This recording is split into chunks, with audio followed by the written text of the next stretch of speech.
గత ఎపిసోడ్లో మనం ఆగ్నేయాస్త్రం యొక్క ప్రచండ జ్వాలల గురించి తెలుసుకున్నాం. కానీ ఆ భయంకరమైన అగ్నిని సైతం క్షణాల్లో శాంతింపజేయగల శక్తి మరొకటి ఉంది. అదే వరుణాస్త్రం. సమస్త జలరాశికి, సముద్రాలకు మరియు వర్షానికి అధిపతి అయిన వరుణదేవుడి శక్తితో ఈ అస్త్రం ఉద్భవించింది. ప్రకృతిలోని జలతత్వాన్ని తన గుప్పిట్లోకి తెచ్చుకోగలిగే యోధులకు మాత్రమే వరుణదేవుడు ఈ మహాస్త్రాన్ని ప్రసాదించేవాడు.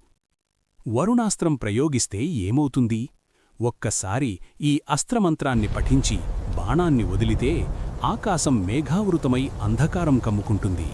ఊహించని రీతిలో ప్రచండమైన వర్షం, సునామీని తలపించే జల ప్రవాహాలు యుద్ధభూమిని ముంచెత్తుతాయి.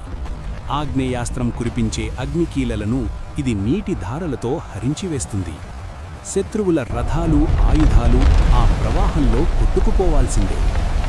రామాయణంలో మేఘనాథుడు ప్రయోగించిన మాయాస్త్రాలను అడ్డుకోవడానికి లక్ష్మణుడు వరుణాస్త్రాన్ని ఆశ్రయించాడు. ఇక మహాభారతంలో కురుక్షేత్ర రణరంగంలో అర్జునుడు మరియు ద్రోణాచార్యుల మధ్య జరిగిన అస్త్రయుద్ధంలో వరుణాస్త్రం కీలక పాత్ర పోషించింది.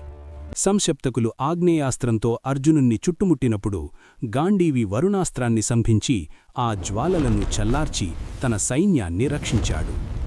జలానికి ఉన్న శాంతగుణాన్ని, అలాగే అది ప్రళయ రూపం దాలిస్తే ఉండే భీభత్సాన్ని ఈ అస్త్రం మనకు చూపిస్తుంది. మిత్రులారా, వరుణాస్త్రాన్ని సైతం చెల్లా చెదురు చేయగల వాయవ్యాస్త్రం గురించి మీకు తెలుసా? వచ్చే ఎపిసోడ్లో ఆ గాలిదేవుడి అస్త్రం గురించి సంచలన విషయాలు తెలుసుకుందాం. అప్పటి వరకు చూస్తూనే ఉండండి. ఇప్పుడే సబ్స్క్రైబ్ చేసుకోండి.